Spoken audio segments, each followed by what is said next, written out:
Hello বন্ধুরা, back to my YouTube channel Rimpa kitchen room থেকে আপনাদের সকলকেই স্বাগত।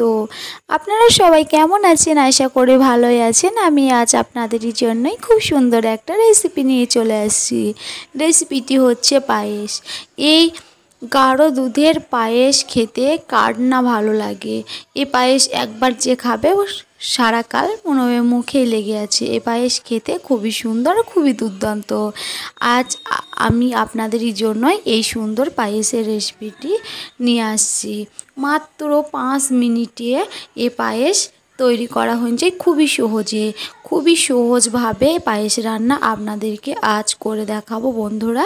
শুধু এই পায়েস নিজেরা বানিয়ে খাবে সেটা না, কোনো অতিথি এলে কিংবা কোনো অনুষ্ঠানে কিন্তু এই সুন্দর পায়েসটি মাত্র 5 মিনিটে ঝটপট বানিয়ে নেওয়া যায় শুধুমাত্র বাড়িতে। তাহলে বন্ধুরা একটা ছোট্ট টিপস, আমার চ্যানেলে যদি আপনারা নতুন হয়ে থাকেন প্রথমে সাবস্ক্রাইব করে পাশে থাকা অল নোটিফিকেশনটা অবশ্যই অন করে রাখবেন আমার পরবর্তী ভিডিও সবার আগে পাওয়ার জন্য। আর ভালো লাগলে লাইক কমেন্ট শেয়ার করবেন। চলুন বন্ধুরা মূল রেসিপিতে চলে যাই। আমি এখানে 250 গ্রাম পায়েসের চাল নিয়ে নিয়েছি। চালটা ভালো মতো ধুয়ে পরিমাণ মতো পানি দিয়ে দিয়েছি। এখানে নারকেল কুড়োনো নিয়ে নিয়েছি আর কিছু কিশমিশ আর একটা এলাচ দিয়ে দিয়েছি, একটা তেজপাতা দিয়ে সব মিশ্রণটি, পায়েসের চালটা যখন ফুটে যাবে তখন কিন্তু এই মিশ্রণটি দিয়ে দিতে হবে নারকেল, এলাচ আর তেজপাতা। আপনারা এখানে চাইলে কাজু বাদাম আর চীনা বাদাম, পাস্তা এসব দিতে পারেন, কিন্তু আমি অল্প উপকরণ দিয়েই আমি পায়েসটা বানাবো মাত্র 5 মিনিটে। সেই জন্য ভালো করে নেড়ে চেড়ে, আর হ্যাঁ পায়েসের ক্ষেত্রে কিন্তু অনবরতে নাড়তে হবে। দেখতেই পাচ্ছেন একদম কিন্তু পানিটা মরে গেছে, দিয়ে একদম কিন্তু লাগো লাগো হয়ে গেছে।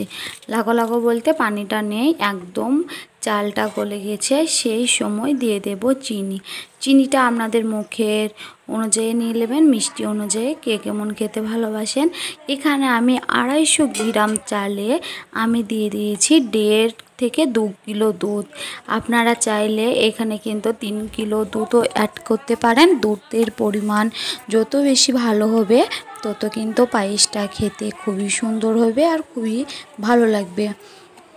তো আমি দিয়ে দিলাম দুধটা দিয়ে অনবরতে নাড়তে থাকবো, আর মিডিয়াম আঁচে চুলার আঁচটা একদম কমিয়ে দেব আর নাড়তে থাকবো। নাড়তে নাড়তে যখন ফুটে যাবে তখন কিন্তু আমি পায়েসটা নামিয়ে নেব।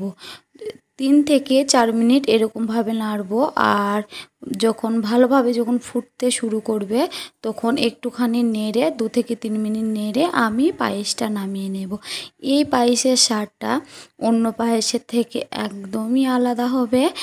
আর যেমন অল্প সময়ে বানানো হয় এই পায়েসটা, তেমন কিন্তু খেতেও অনেক সুস্বাদু হয়। দিয়ে একদম নেড়ে চেড়ে মিষ্টিটা নিজের মুখের মতো দেখে নামিয়ে নিলাম। দেখতেই পাচ্ছেন পায়েসটা কত সুন্দর হয়েছে। ওপরে কিছু কাজু বাদাম আর কাঠবাদাম আমি ছিটিয়ে দিয়েছি, আর কিশমিশ তো এমনিতেই ছিঁড়ে দিয়েছি। তো দেখতেই পাচ্ছেন দেখতে কতটা সুন্দর লাগছে। যতটা সুন্দর দেখছেন তার থেকেও কিন্তু খেতে অনেক সুস্বাদু। এই পায়েস একবার যে খাবে সে কোনোদিনও ভুলতে পারবে না। ঝটপট বানিয়ে নেওয়া যায়। এবার আমি আপনাদেরকে এই পায়েস সংরক্ষণ করে দেখাবো। এই যে একটা থালা নিয়েছি, থালার মধ্যে পায়েসটা নেব। একদম গাঢ় হয়ে জমে গেছে পায়েসটা। এবার থালার মধ্যে নেব। এই যে দেখতে পাচ্ছেন কেমন সুন্দর লাগছে। তাহলে বন্ধুরা আমার এই পায়েসের রেসিপি আপনাদের কাছে কেমন লেগেছে অবশ্যই কমেন্টে বলবেন, আর ভালো লাগলে লাইক কমেন্ট শেয়ার করবেন। আমার চ্যানেলে যদি নতুন হয়ে থাকেন প্রথমে সাবস্ক্রাইবটা করে রাখবেন আমার পরবর্তী ভিডিও সবার আগে পাওয়ার জন্য।